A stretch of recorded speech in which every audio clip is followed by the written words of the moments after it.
بسم اللہ الرحمن الرحیم۔ السلام علیکم عزیز دوستو، میں ہوں محمد کوزام عاشق اور آپ دیکھ رہے ہیں گردش دوراں یوٹیوب چینل۔ دوستو، آج کی اس ویڈیو میں ہم شمشیر بے نیام جلد اول کی قسط نمبر 35 کو شروع کرنے جا رہے ہیں، جسے لکھا ہوا ہے عنایت اللہ التمش نے۔ عقیدر بن مالک اپنے دربار میں اونچی مسند پر بیٹھا ہوا تھا۔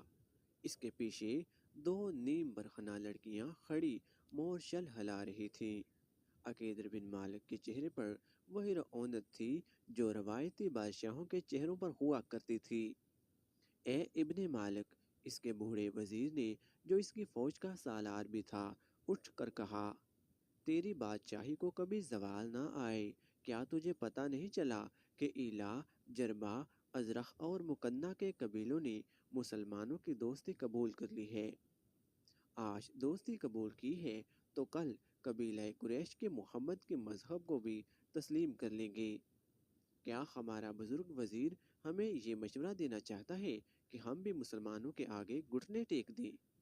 عقیدر بن مالک نے کہا، ہم ایسا کوئی مشورہ قبول نہیں کریں گے۔ نہیں ابن مالک، بوڑھے وزیر نے کہا، میری عمر نے جو مجھے دکھایا ہے وہ تو نے ابھی نہیں دیکھا۔ میں مانتا ہوں کہ تو یہ بھی نہیں سوچ رہا کہ مسلمانوں نے حملہ کر دیا تو ہم تمہاری بادشاہی کو کس طرح سے بچائیں گے۔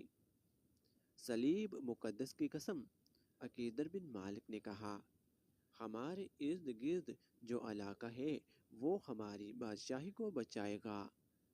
میرے اس خوفناک صحرا کی ریت مسلمانوں کا خون چوس لے گی۔ ریت اور مٹی کے جو ٹیلے دومت الجندل کے ارد گرد کھڑے ہیں، یہ خدا نے میرے سنتری کھڑے کر رکھے ہیں۔ ہم پر کوئی فتح نہیں پا سکتا۔ اس وقت خالد بن ولید رضی اللہ تعالی عنہ اپنے 400 سوار دستوں کے ساتھ آدھا راستہ طے کر چکے تھے۔ اگلے روز وہ اس صحرا میں داخل ہو گئے جسے مورخوں نے بھی ناقابل تذکیر لکھا ہے۔ مجاہدین کے چہرے ریت کی مانند خشک ہو گئے تھے۔ گھوڑوں کی چال بتا رہی تھی کہ یہ مسافت اور پیاس ان کی برداشت سے باہر ہوئی جا رہی ہے۔ لیکن خالد بن ولید رضی اللہ تعالی عنہ کی قیادت مجاہدین کے دلوں میں نئی روح پھونک رہی تھی۔ دومت الجندل اچھا خاصا شہر تھا، اس کے ارد گرد دیوار تھی۔ خالد رضی اللہ تعالی عنہ اس کے قریب پہنچ گئے اور اپنے سواروں کو ایک وسیع نشیب میں چھپا دیا۔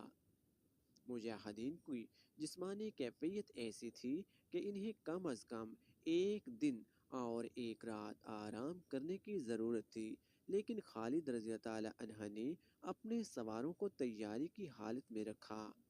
سورج غروب ہو گیا، پھر رات گہری ہونے لگی، چاند پوری آب و تاب سے چمکنے لگا، صحرا کی چاندنی بڑی شفاف ہو گئی۔ خالد بن ولید رضی اللہ عنہ اپنے ایک آدمی کو ساتھ لے کر شہر کی دیوار کی طرف چل پڑے۔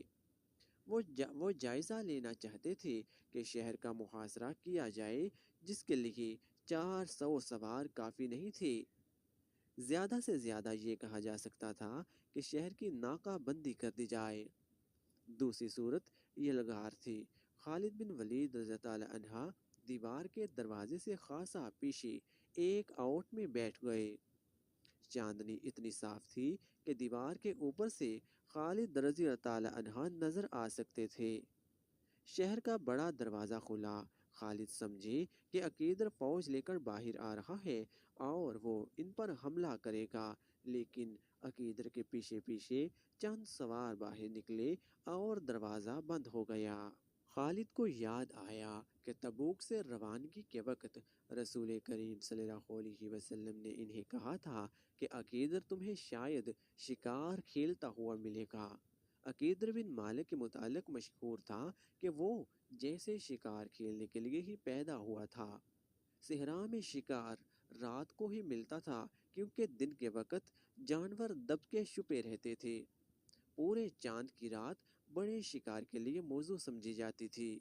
یہ رسول اکرم کی انٹیلیجنس کا کمال تھا کہ آپ صلی اللہ علیہ وسلم نے دشمن کی عادات اور خصلتوں کا بھی پتہ چلا لیا تھا، اور آپ نے خالد کو عقیدر کے متعلق پوری معلومات دے دی تھی۔ خالد رضی اللہ تعالی عنہ نے جب دیکھا کہ عقیدر ابن مالک چند ایک سواروں کے ساتھ باہر آیا ہے تو انہوں نے اس کے انداز کا پوری طرح سے جائزہ لیا۔ خالد رضی اللہ عنہ سمجھ گئے کہ عقیدر کو معلوم ہی نہیں ہو سکا کہ 400 مسلمان سوار اس کے شہر کے قریب پہنچ گئے ہیں اور وہ شکار کھیلنے جا رہا ہے۔ خالد اپنے آدمی کے ساتھ رینگتے سرکتے پیچھے آئے۔ جب عقیدر اپنے سواروں کے ساتھ نظروں سے اوجھل ہو گیا تو خالد رضی اللہ عنہ دوڑ کر اپنے سواروں تک پہنچ گئے۔ انہوں نے کچھ سوار منتخب کیے، اپنے تمام سواروں کو انہوں نے تیاری کی حالت میں کھڑا رکھا ہوا تھا۔ وہ سواروں کے ایک خبیش کو اپنی قیادت میں اس طرف لے گئے جدھر عقیدر گیا تھا۔ خالد رضی اللہ عنہ نے یہ خیال رکھا کہ عقیدر شہر سے اتنا آگے چلا جائے کہ جب اس پر حملہ ہو تو شہر تک اس کی آواز بھی نہ پہنچ سکے۔ رات کے سناٹے میں اتنے زیادہ گھوڑوں کی آواز کو دبایا نہیں جا سکتا تھا۔ عقیدر اور اس کے ساتھیوں کو پتہ چل گیا تھا کہ ان کے پیچھے گھڑ سوار آ رہے ہیں۔ عقیدر کا بھائی حسان بھی اس کے ساتھ تھا۔ اس نے کہا کہ وہ جا کے دیکھتا ہے کہ یہ کون ہیں۔ اس نے اپنا گھوڑا پیچھے کو موڑا ہی تھا کہ خالد رضی اللہ عنہ نے اپنے سواروں کو ہلّا بولنے کا حکم دے دیا۔ عقیدر کو خالد رضی اللہ عنہ اور ان کے سواروں کی للکار سے پتہ چلا کہ یہ مسلمان ہیں۔ حسان نے برچی سے مقابلہ کرنے کی کوشش کی لیکن وہ مارا گیا۔ عقیدر اپنے سواروں سے ذرا الگ تھا۔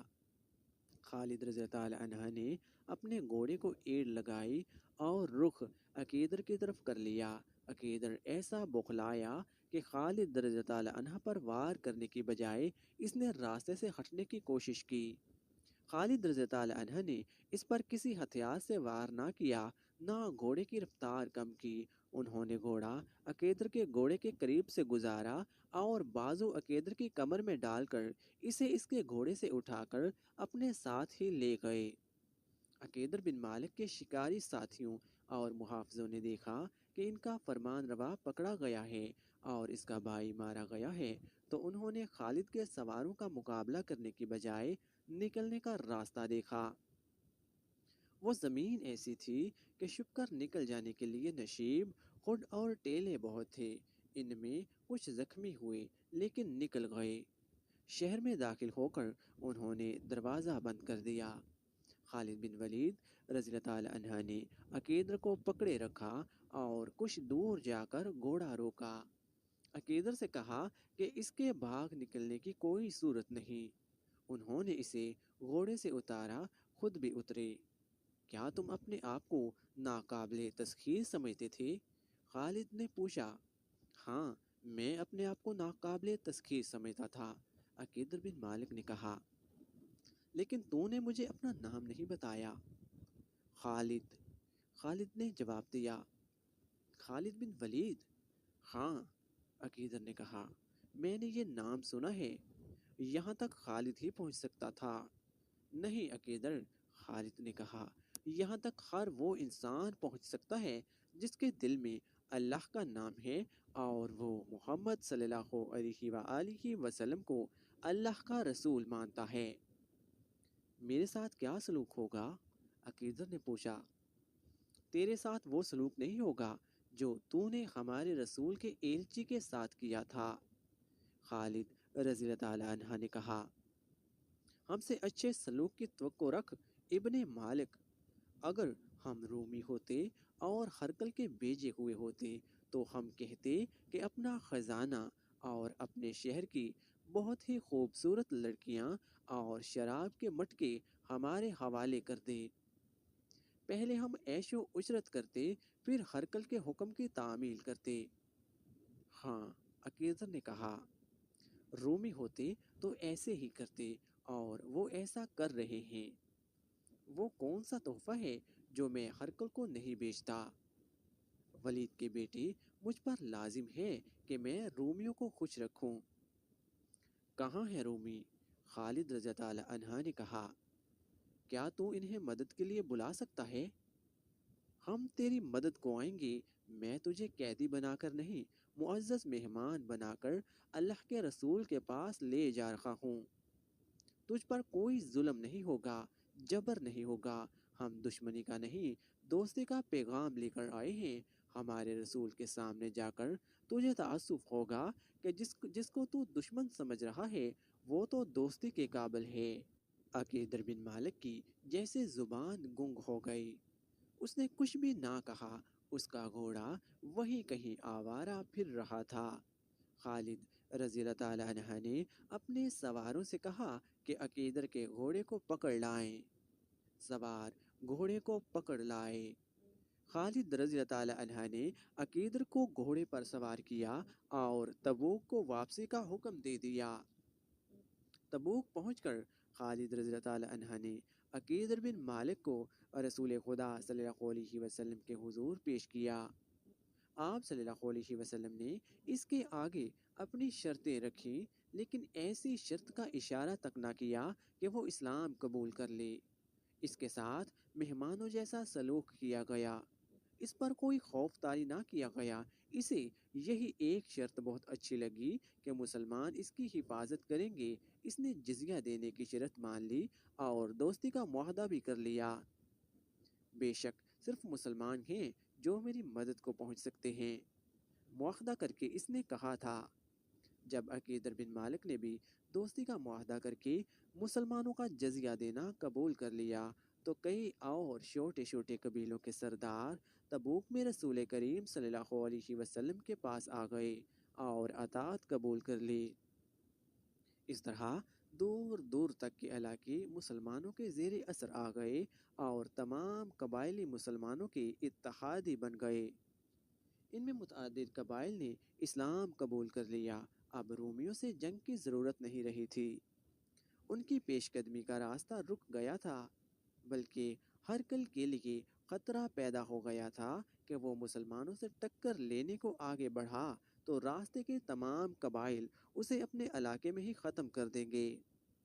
رسول اکرم صلی اللہ علیہ وسلم نے مجاہدین کے لشکر کو مدینہ کی واپسی کا حکم دے دیا۔ یہ لشکر دسمبر 630 میں مدینہ پہنچ گیا۔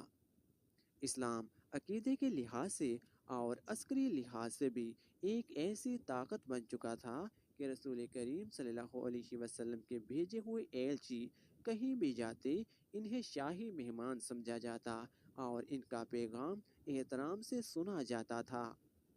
رسول کریم صلی اللہ علیہ وسلم نے دور دراز کے قبیلوں اور چھوٹی بڑی حکومتوں کو قبول اسلام کے دعوت نامے بھیجنے شروع کر دیے۔ ان میں بعض سردار سرکش، خود سر اور کم فہم تھے۔ ان کی طرف رسول اکرم صلی اللہ علیہ وسلم کا پیغام اس قسم کا ہوتا تھا کہ قبول اسلام کی بجائے اگر وہ اپنی جنگی طاقت آزمانا چاہیں تو آزما لیں اور یہ سوچ لیں کہ شکست کی صورت میں انہیں مسلمانوں کا مکمل طور پر مطیع ہونا پڑے گا اور ان کی کوئی شرط قبول نہیں کی جائے گی۔ رسول کریم صلی اللہ علیہ وسلم نے ایسی ایک مہم خالد بن ولید رضی اللہ عنہ کی زیر کمان یمن کے شمال میں بحران بھیجی۔ وہاں قبیلہ بنو حارثہ بن کعب آباد تھا۔ ان لوگوں نے رسول کریم صلی اللہ علیہ وسلم کے پیغام کا مذاق اڑایا تھا۔ خالد رضی اللہ عنہ مجاہدین کے ایک سوار دستے کو جس کی تعداد 400 تھی ساتھ لے کر جولائی 631 میں یمن کو روانہ ہوئے۔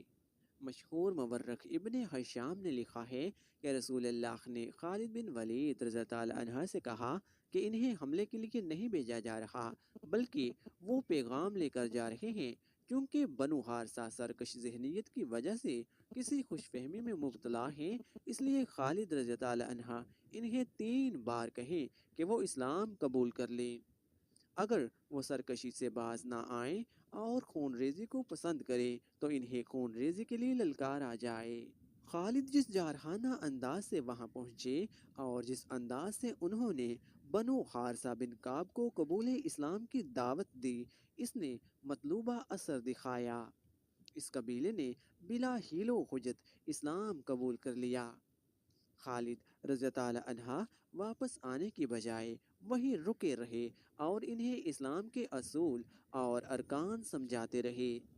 خالد، جنہیں تاریخ نے فن حرب و ضرب کا ماہر اور صف اول کا سالار تسلیم کیا ہے، بحران میں 6 مہینے مبلغ اور معلم بنے رہے۔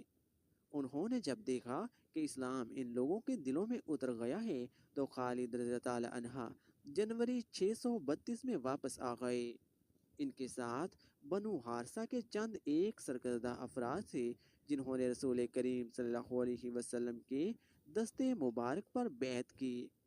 رسول خدا صلی اللہ علیہ وسلم نے ان میں سے ایک کو امیر مقرر کر دیا تھا۔ دوستو، شمشیر بے نیام کی قسط نمبر 35 مکمل ہو گئی ہے۔ اگلی ایک ساتھ دیکھنے کے لیے ہمارے ساتھ جڑے رہیے گا۔